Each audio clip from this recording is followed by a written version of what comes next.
Hi, I'm Michael Zakkour, and you're listening to the CPG Guys.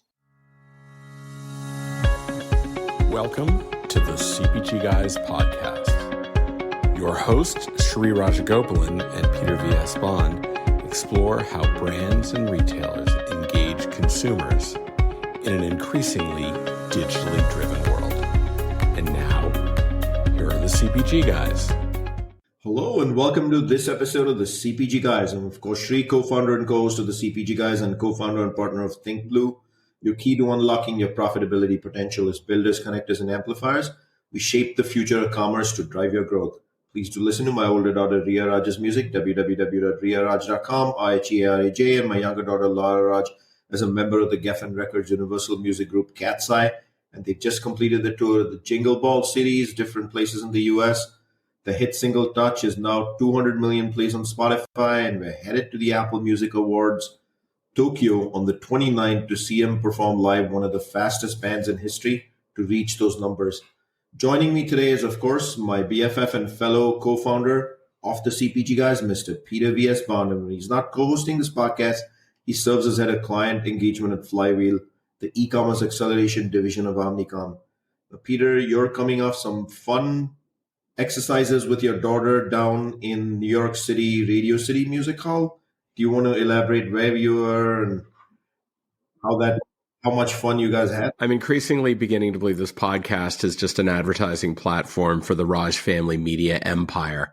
But you get like 5 times the amount of credit. But that's okay. I'm okay with that, Sri. Is it my fault that it's 200 million plays in 3 months? Can you plug that one more time, Sri? 201 million. Let's be accurate. Okay, there we go. I took Nadia in for the Radio City Christmas Spectacular. We had lunch at American Girl Cafe. Picked up a doll while we were there. It's the Which one? Limited edition Disney Anna. Or Anna. If I said Anna, my daughter would clobber me. It's the Anna doll. Though she really wanted Elsa, it wasn't available. So then she turned to me after she got the Anna doll and said, Daddy, Santa could still bring me the Elsa doll. So we'll see. There we go. Well done, Nadia. And then, of course, the requisite family photo in front of the Rockefeller Center Christmas tree. So good adventures. It's been such a busy travel time for all of us, Sri, between the P2PI Live in Chicago, the Issue Summit in New York. I had to go down to Santiago for the Walmart Chile event.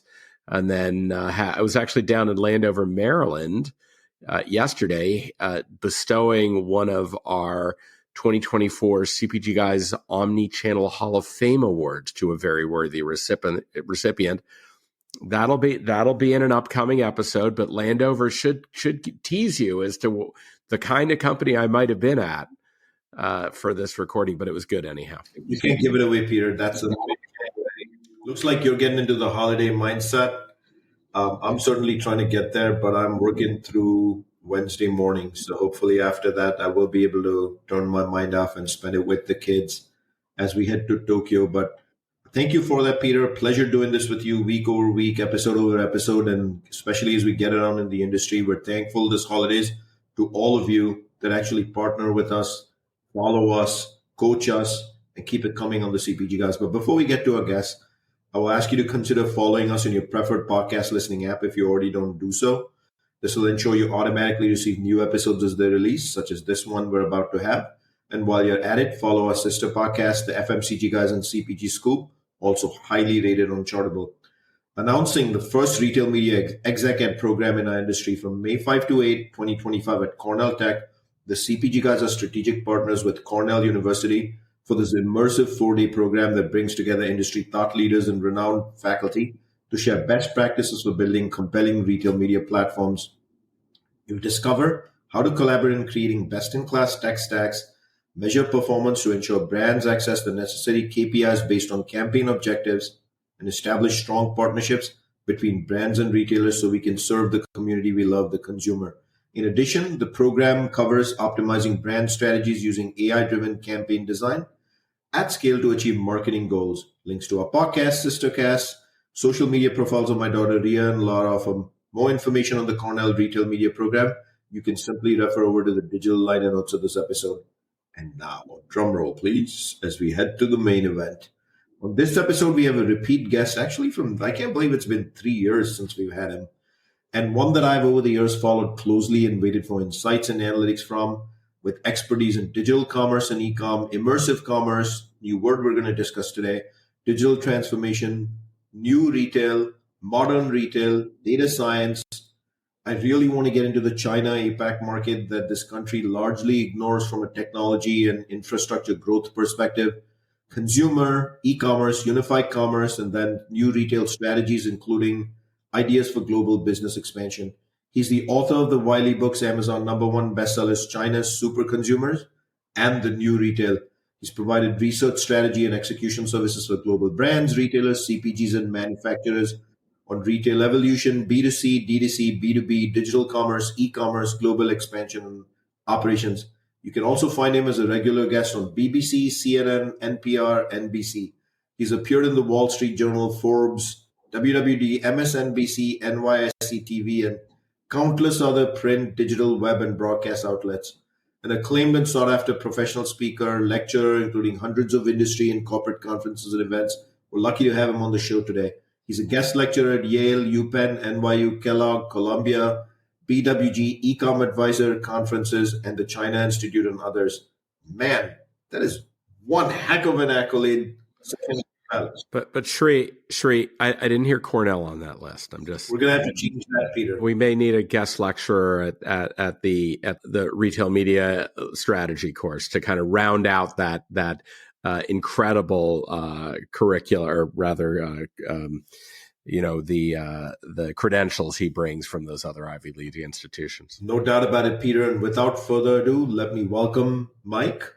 Thank you for joining the CPG Guys late on a Friday afternoon. Hey, Shri. Hey, Peter. It's great to be back again. I think I was maybe among the first 10 or 15 guests of the CPG Guys right when you guys started out.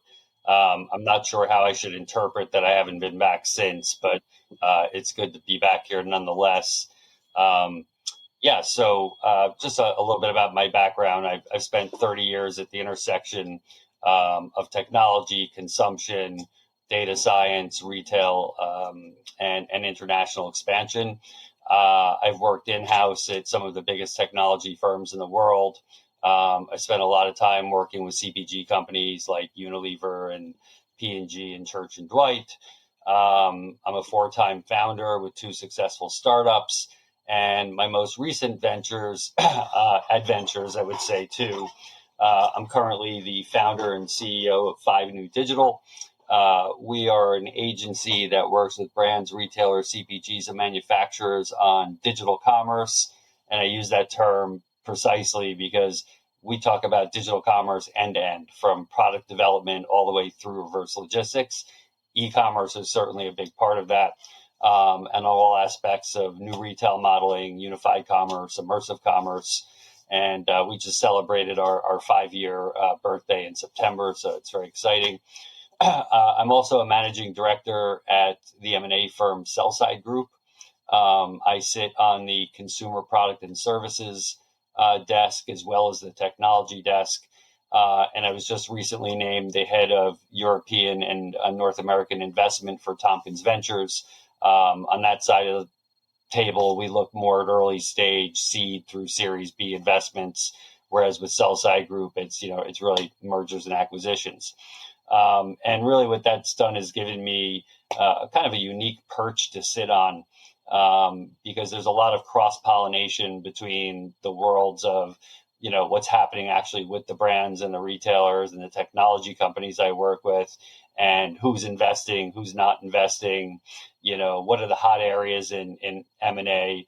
And so that network has provided me, kind of a unique perspective of seeing the world from the brand point of view, from the agency point of view, from an investor point of view, and then from a mergers and acquisitions point of view. Thank you for that overview. In the digital liner notes of this episode, we'll of course include links to your LinkedIn profile, your company's corporate websites, and LinkedIn pages for our listeners to access while we go on with our conversation. So, Mike, I went back and looked at what episode number you were on the CPG Guys. You were in the top 50. and now you're in the top 450. So yeah, I am amazed we've gone 400 episodes without having you back, but hopefully that won't happen. And that's not the way it'll happen in the future. We'd love for you to come back, especially as you do those quarterly visits on the TV shows. Come and this is a media outlet you can choose to be on as well, right? So putting that as a backdrop, Mike, 2024 coming to an end. We got a few days of business commerce left. What is your observation for the holiday season 2024? Was Black Friday the biggest ever in history of the United States? How did it go in the rest of the world? I'm very curious to learn global imports, exports. Just like Halloween is now celebrated all over the world, whether it's a US based holiday or not. Did Black Friday drive traffic elsewhere with offers, etc.? And what are you seeing in terms of with the brand and retail lens? Is everybody happy about this holiday season? I'll start with the domestic outlook. I think it's been an incredible holiday season. Some of the numbers that are coming out are really, really healthy. 2.5% to 3% overall year-on-year growth in total spend by consumers during the holiday period. Black Friday, 10% year-on-year, and the Saturday and Sunday that followed were in the 8-9%, and then Cyber Monday 13% year over year. And so it was really a banner year for digital commerce and e-commerce. And I think part of that is there are more places and more ways to buy more things than ever before, both in the digital format and, the wide variety of innovative physical footprints that we're seeing. But there's no doubt in my mind that, digital has grown its slice of the overall retail pie, but it's also driving the upticks in the stores that are getting that halo effect. So overall, I think, consumers were spending. I would say what differentiated this year a little bit is they were definitely concentrating their spending on a smaller group of retailers. It really didn't take long after Thanksgiving to figure out who was doing really well and who was struggling. Obviously Walmart was a huge winner. Probably right next to Amazon, had a great holiday season. Target, not so much. I think Target's going to have a big comeback year in 2025. They took their eye off the ball with, online, offline integration and digital development about 3 years ago. And I think that cost them. We saw obviously, part of a cyclical or, trending downturn with, Home Depot and Lowe's and do-it-yourselves. But overall, people were shopping, healthy middle market, healthy mass market, a little bit of a downside on luxury, but that's been global. From an international perspective, Black Friday is an event now in Europe, especially in the UK. Talked to a lot of my UK partners and colleagues, and they're not quite sure how it happened. My answer to that is commercial holidays are fairly easy to adapt on a global basis as long as they're pretty straightforward and simple to understand. I mean, look at what Amazon has done with Prime Days. They're now big shopping events. It doesn't have to be related to Thanksgiving. They've just created festivals, and the UK and Europe is now embracing Black Friday, right, Mike? Well, a nephew of mine on the 31st of October this year, a couple months ago, when we were chatting, said, I'm going to be celebrating Halloween. I said, you didn't tell me you're here in the United States. And he said, no, Halloween is a big event in India. And I'm like, wow, driven by candy and costumes. Yeah. And, we could use the same example, when Alibaba's Singles Day, Double 11, started to accelerate beyond the borders of China and became a major event in Southeast Asia and other peripheral countries. And, so I think there's just that drive by merchandisers to fill the sales and promotion calendar as much as they can. But I think there's also a willingness by consumers to adopt fun reasons to go out and spend on themselves and splurge and, have a party. So But just, kind of filling out how things look during the holiday season overseas. I think Europe had an okay holiday season. I think China did not have a traditionally great holiday season that generally stretches from the October 1st National Day in October straight through 12/12, right? So we have, National Week, what's called the Golden Week. We have, Singles Day, and then we have 12/12. But what I think you're seeing, right, as we look to the US, Europe, and China, is look at how each economy is doing, and consumer spending and enthusiasm was reflective of that. And, the truth of the matter is, of all the developed nations in the world, the US economy is in the best shape. We have the lowest inflation. We have the lowest unemployment. We have high GDP growth, and, consumers, yeah. Was inflation scary? Was it a big deal last year? Absolutely. But what I think, what my theory about, why inflation became such a central issue over the last 6 months, especially a year, is while the prices of everything else were coming down, the prices of the one thing that everybody touches every single day didn't, and that's groceries. So it doesn't matter if the price of hotels were going down, or Gucci bags were going down, or gas or cars. You are still picking up your food every day and saying, my basket doesn't get as full as it used to on the same $200, period.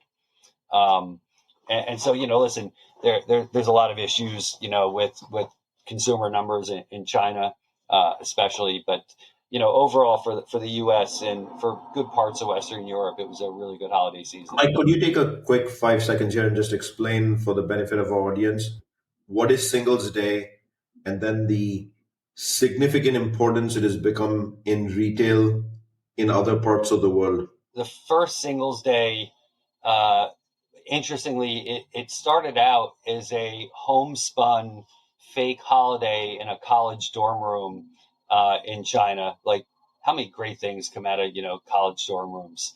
And essentially, it was a group of lonely young male college students who didn't have dates for Valentine's Day. And they decided, why don't we invent our own holiday? And we're going to have the holiday on 11/11 because it represents 1111, 4 single guys without dates. And then it started to spread across college campuses, and it became a big movement, and it became an event where people were buying stuff for themselves. And then, a few years later, Alibaba adopted it and turned it into a commercial holiday. And, it basically went, in the first year from, maybe $20 million in sales to year after year, it was growing 30%, 35% year on year, and reaching total 24-hour sales peaks of 40, 50, 60, $150 billion. Wow. Single Chinese men. Let's connect that back to the one child only policy. The legacy continues. Sorry, Shri, didn't mean to get too political there. Michael, Mr. Z, welcome back to the podcast. As Shri was regaling us with all of your accolades, one thing he forgot to mention is, correct me if I'm wrong, but you are a Rethink Retail top retail expert. Are you not recognized as such, sir? I have. I was named Rethink Retail Top 100 in 22, 23, 24. And the honorees are going to be announced for 2025, I think January 7th. So I too have been named a member. There are some people that haven't on this podcast. Maybe this year, maybe this year he'll make the cut. I don't know. What do you think? I think he's got the street creds. What do you think, Mike? For anybody who's interested in getting involved in Rethink Retail, it's just a really special group of communities made up of top retail experts, global retail leaders, the in-house people, and then there's our new community, the AIR, the AI and retail community. And so I encourage anybody to look into what they're doing. Paul and Julie are big friends of ours. We love them here at the CPG Guys. Hey, Mike, before Peter asks you the second question, I'd like you to clarify one more thing for the audience. This is purely a scale question. So you look at Prime Day or Black Friday and you look at Singles Day. Which one is the largest of the three purely in dollars and volume? I could have answered that a little bit more clearly 3 to 4 years ago, but two things happened. Not only Alibaba, but the likes of JD and all the other, PDD and all the big e-commerce players in China. What they ended up doing is they ended up creating a 3 week long festival. So, does that sound familiar?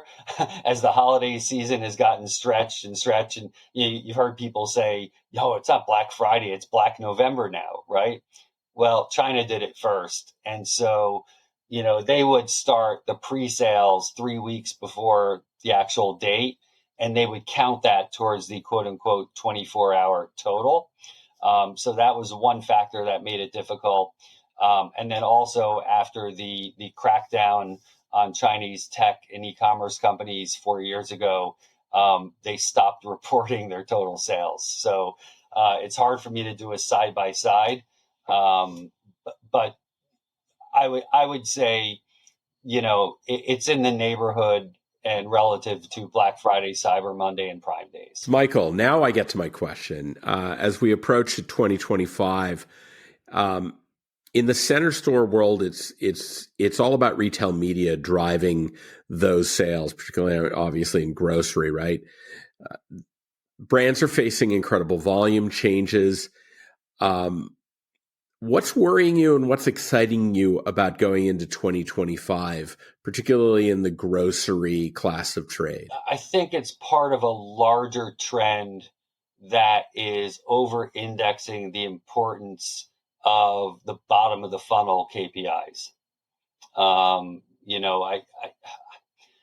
a big believer in balance, right? And measuring the entire consumer journey and wisely spending your money across channels that touch, right? And when we start talking a little bit about immersive commerce and points of experience, right?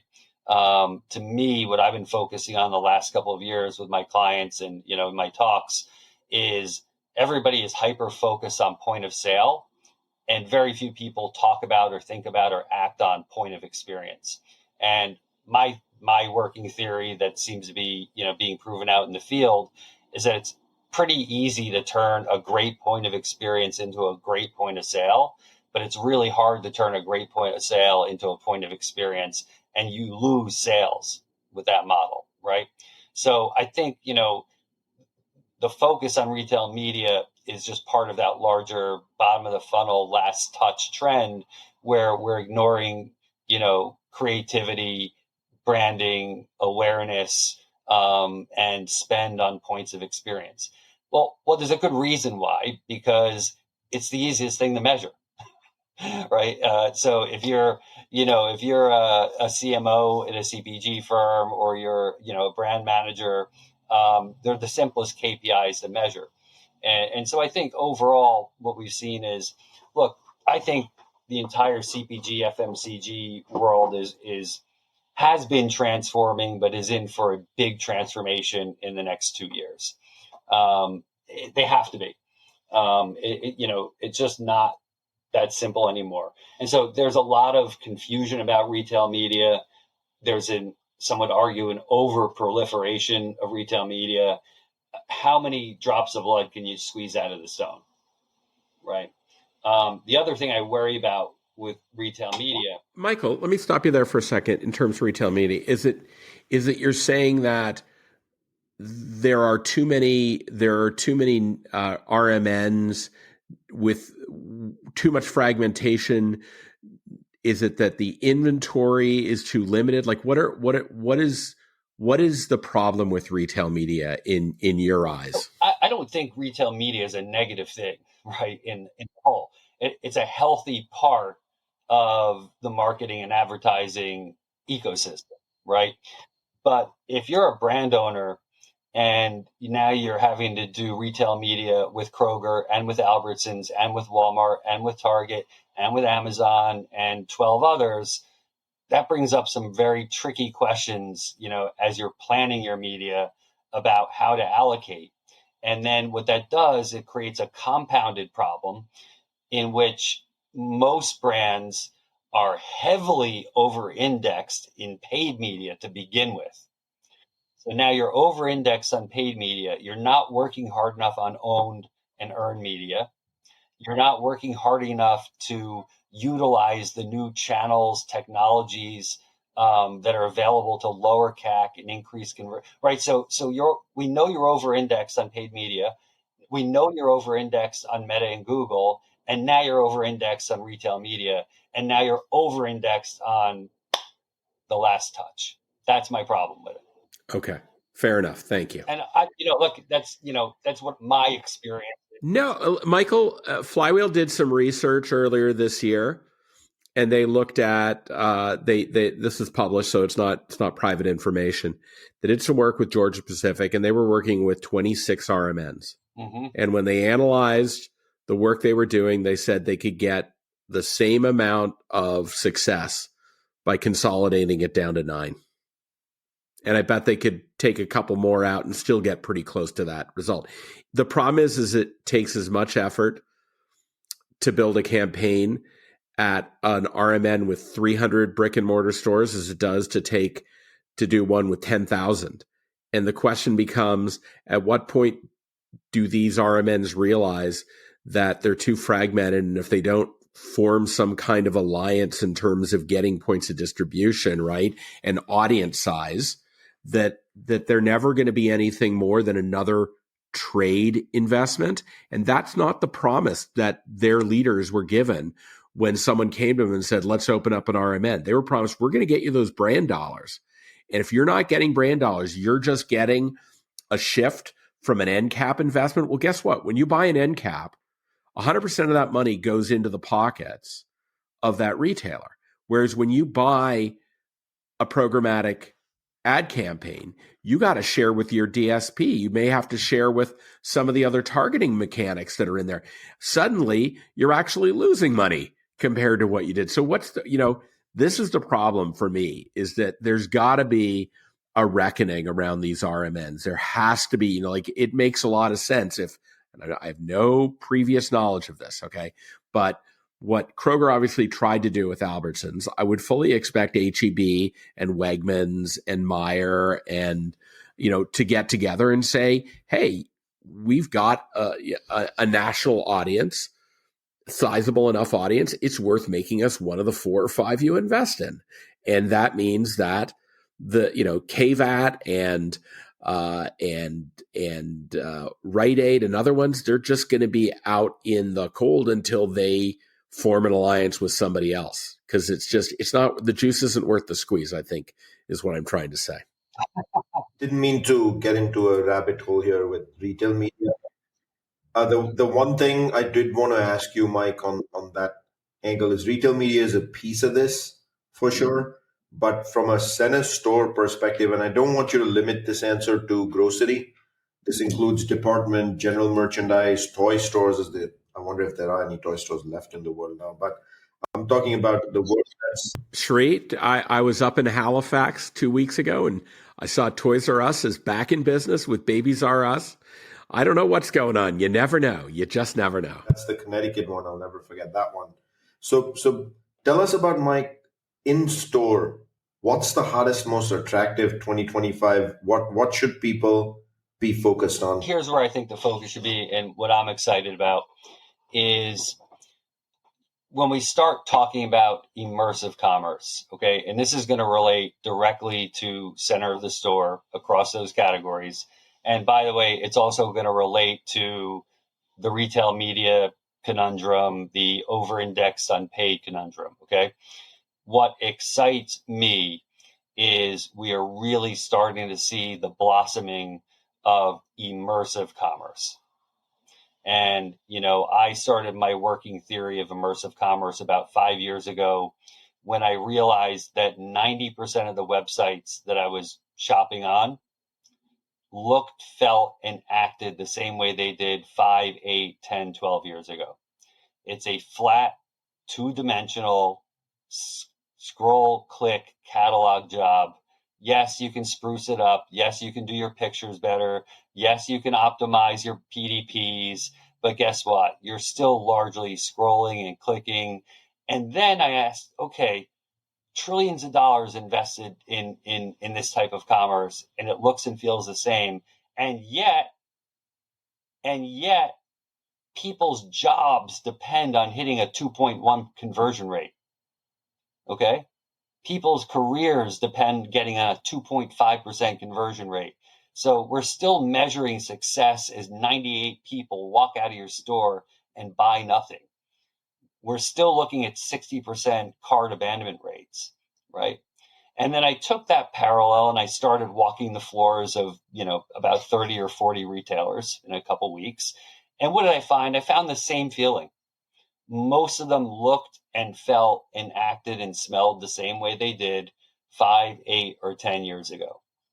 And so the solution I came up with is people want fun. They want to shop. They want to socialize.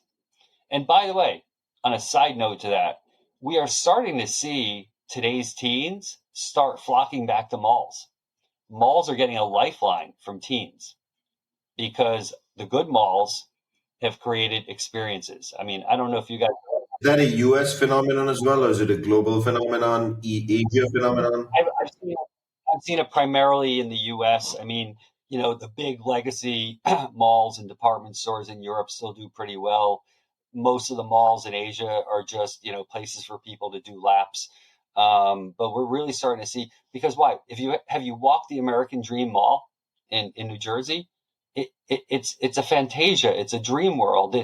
It's experiences, like it's games, it's restaurants. I find it overwhelming. It's too much compared to what I'm used to. Good, because they want you to come back. You're not going to get all in one. Yeah, my daughter loves it. She adores going to that mall. How does it benchmark to Mall of America up in Minnesota? No, not very different. Very next different. Gen, totally next gen, right?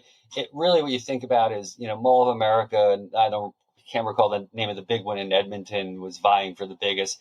But what they are still, those places are just still warehouses for storefronts. They're just square, very organized boxes of it's like you get into the store and you're just forced to walk around and go by different sections and experience it.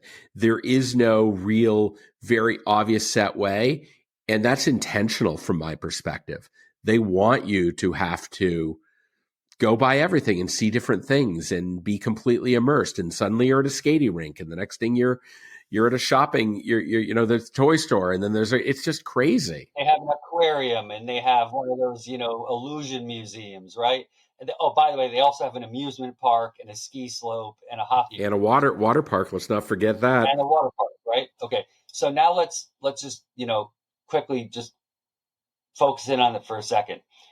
I'm going to create a composite character here to keep all parties innocent. I've talked to several people who are significant players in the commercial retail real estate game. And here's the composite of the feedback I got from them. Our job used to be build something, fill it with tenants, charge the tenants as much as we could, and we couldn't give whats about whether they succeeded or not because we just filled them with the next in line. Well, the chickens have come home to roost because there are about a third as many malls left in America as there were 30 years ago. 1/3. And so now, admittedly, they're saying it's only in the last 3 years that these big operators are saying, oh, we need to do technology, and we need to do an online marketplace, and we need to do things like American Dream are doing, right? So the people who are doing that are responding to it. They're filling the buildings. So we got kind of on a sidetrack there with the mall, but it is a part of the story of immersive commerce, which is, how do you take this digital storefront, whether it's on your mobile, and by the way, that's another trend from this holiday season. 84% of shopping look-ins were made on a mobile browser. only 31% of sales were made on a laptop or on a laptop or a PC. Doesn't it give rise to a complete different issue? You said mobile browser, you didn't even say app, that retailers have to really focus on optimizing the Safari experience and then correspondingly the Google Chrome experience for Android worldwide. And that should be a very high priority of CTOs. And so what immersive commerce does is it creates a three-dimensional, dynamic, experiential, and I don't use that word lightly because a lot of people overuse it. I have a much higher bar standard for what experiential means. And you make this three-dimensional, fun, shopping, exploration, social, make your screen like the American Dream Mall, okay? And then on the other side, physical retailers need to make their interiors more immersive, more fun, more interactive, more digital. I'm a big fishing guy. I go into Cabela's and I'm in my happy place. And is there a better experiential, immersive, there are plenty of them, but that's my favorite. You walk in and they've got an aquarium and they've got the taxidermy and they have a mountain and their sections are beautifully merchandised. And oh, by the way, their staff knows their stuff inside and out, right? So if you can do that immersive digital experience and that immersive physical experience, and then Holy Grail time, merge those, that's what I'm excited about in 2025. I tried taking Sri to a Cabela's once. He was afraid I was going to have him stuffed, so he wouldn't go in the door. But... I'm sorry. I don't even understand the joke, but next one's yours, Peter. That's okay. That's okay. So Michael, in today's oversized, overscaled brands, are they going to be able to adapt in this tight, dividend-focused P&L world that we're in? Because that seems to be, for all this talk of investing in experiential, at the end of the day, the chief sales officer of a very large publicly traded CPG company said to Sheree and me that she's being told by her CFO, I know you like to focus on winning the decade, but first you got to win the quarter, and that seems to be everything they're thinking about right now. Listen, that's been the story of the last 15 years. That's nothing new under the sun. It's just the difference makers are the ones who can stretch beyond that even a little bit. So let's say, what are some traditional things that they can do with an edge a little bit better? First of all, these big, oversized, overscaled brands have to adapt to a new era of supply chain. We are now in an era where we no longer should be talking about supply chain disruptions. We have to live in a world where the supply chain is disruption constantly, and you need flexibility and optionality built in from end to end, from your raw materials right through your reverse logistics. There's a lot of money to be saved and made if you get that right. That's number one. Number two, if you don't invest in automation and AI, you are not going to be around for very long. You can focus on those quarters, but you're not going to make the decade. You're not going to make the half decade. That's an interesting one, Mike, because I saw, who was it? It was Sri that was talking to us about this. But basically what they said is there are a whole lot of CPG brands that at last year's, CAGNY said, we're investing heavily in automation, blah, blah, blah. And they made all these commitments. And the analysts are looking at it, and they don't really seem to have done much. And that's going to come back, when they stand up in front of CAGNY next year, they're going to feel some heat from the analysts saying, you claimed all these things. I don't see a lot of return on that. What are they going to do? Yeah, I mean, listen, we are now at the point, and if you want to look at it from a dollars and cents point of view, whether you're an e-commerce platform, a manufacturer, a retailer, or a brand, we have crossed the threshold now where it is actually less cost to invest in automation than it is in bloated workforces. So, I mean, I can make a great financial argument for the investment in automation and AI with that human collaboration. And then the other thing that this is a big one that I'm seeing, especially in the CPG world, they have to go through a portfolio rationalization. We're going to see a year here where I believe we're going to see record numbers of divestitures of non-strategic, non-performing brands across the global CPG world.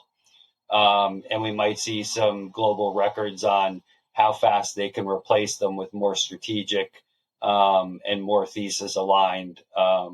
Right. So they have to re-rationalize and say, look, I have a brand who for 20 years has been selling well on the middle shelf at A&P and Kroger, but now it's circling the drain. Sure, it's doing fine in Asia, but I'm gonna offload this brand and I'm gonna replace it with a brand that's doing well on TikTok and YouTube and through D2C. This bodes well for Nutter Butter by Mondelez. This is a TikTok trending brand, a big one. Yeah, and so I think those are the big three. The optionality, the reality of a constantly disrupted supply chain, automation, and getting your portfolio right. I have a question on the supply chain side, since you're acutely tuned into that space. Commodities.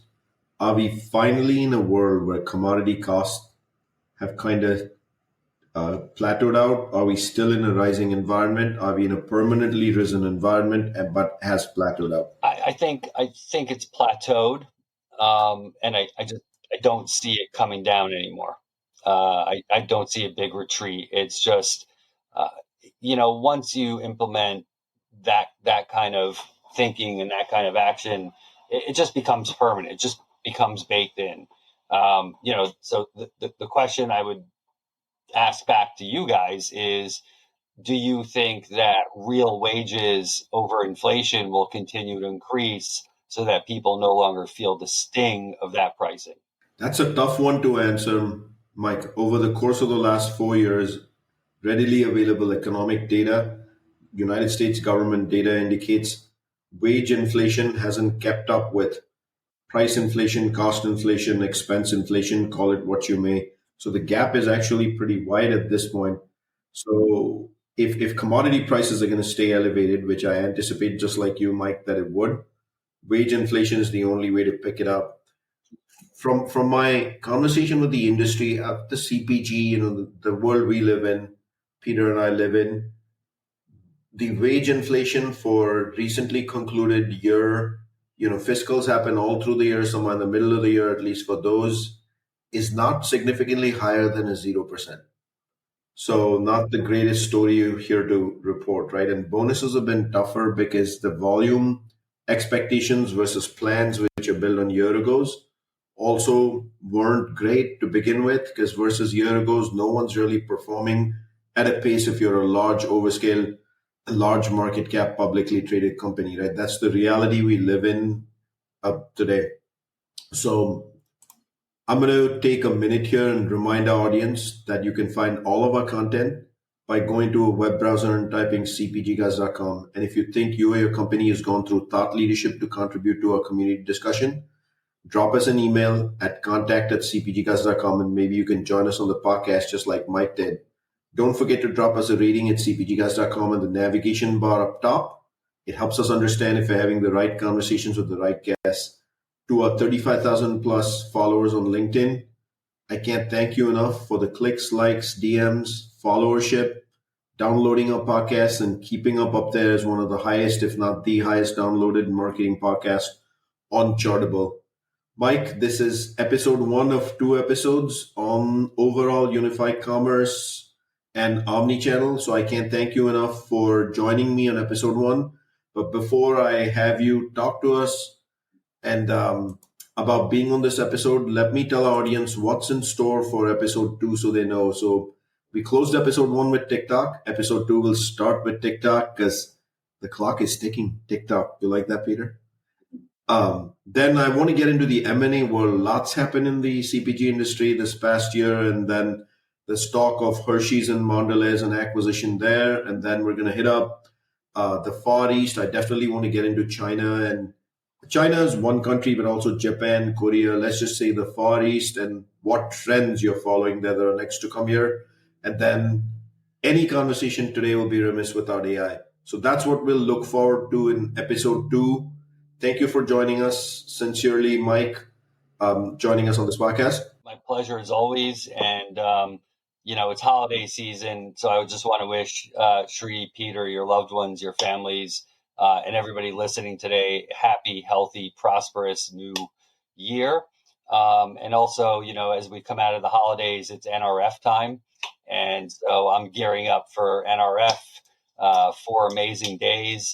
And I'm really super excited this year because I was, unbeknownst to me, but I'm quite honored, named one of NRF's retail voices for 2025. So a group of 45 of us were chosen from a very large pool of industry veterans, and it's going to make that week even more fun. Shri, we now have another list we aspire to join. I'll add it to our list of lists, but congratulations on that, Michael. Congratulations on Michael. The CPG Guys, of course, will start the year right after the first Monday at CES, followed by NRF. We'll also be at FMI. January is acronym month, and we're going to be at all the events. I think February has a few in store as well, but let me not spoil this. Yeah, Cagney, your favorite, Shri, mine too. I'll be at Cagney, so will Peter. Will be media personalities there, so we're looking forward to engaging in good dialogue with senior leaders on the future of our industry. Let me thank the audience one more time. Peter, fun doing this with you week over week, episode over episode. Look forward to episode 2. And with that, that's a wrap of this episode of the CPG Guys.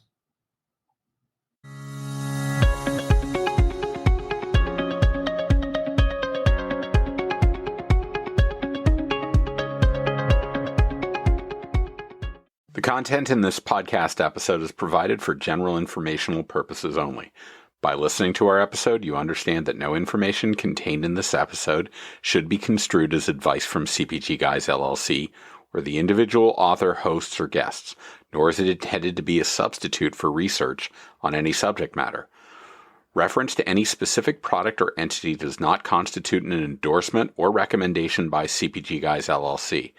The views expressed by guests are their own, and their appearance on the program does not imply an endorsement of them or any entity they represent. The views expressed by CPG Guys LLC do not represent the views of their employers or the entity they represent. CPG Guys LLC expressly disclaims any and all liability or responsibility for any direct, indirect, incidental, special, consequential, or other damages arising out of any individual's use of, reference to, or inability to use this podcast or the information we present in this podcast.